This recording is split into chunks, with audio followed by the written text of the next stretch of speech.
திருவள்ளூர் மாவட்டம் வெங்கத்தூர் அருகே 3 குடிசை வீடுகள் தீப்பற்றி முற்றிலும் எரிந்து சேதமடைந்த நிலையில் புதிய வீடுகள் கட்டித்தரப்படும் என சட்டமன்ற உறுப்பினர் அருண்குமார் உறுதியளித்துள்ளார்.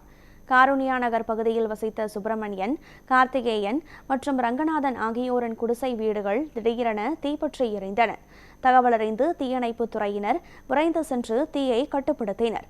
இருப்பினும் 3 குடிசை வீடுகளும் முழுமையாக எரிந்து சாம்பலானது.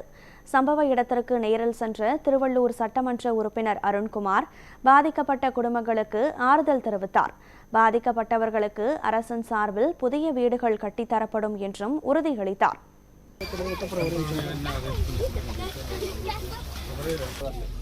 குடிக்க கூட தண்ணி இல்லாத நாங்கள் ஒரு பாழால் தண்ணி பிடிச்சிருந்தோம். எமர்ஜென்சிக்கு உங்களுக்கு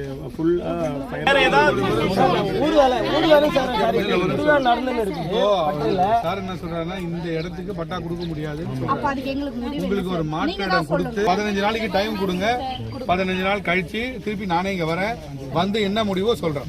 அதுக்கு முன்னாடி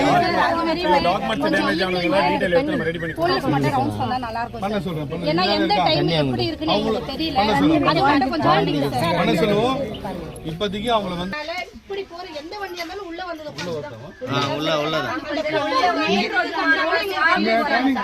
இப்ப வரைக்கும் அந்த குப்பை குடோன்ல குடிக்கிறதுக்கு மட்டும் தான் யூஸ் பண்றாங்க. ஆமா, அங்க தான் குடிக்கிறாங்க. செலவுல கட்டி வச்சிட்டு வேஸ்ட் பண்றாங்கன்னு எங்களுக்கு தெரியும். உட்கார்ந்து குடிக்கிறாங்க.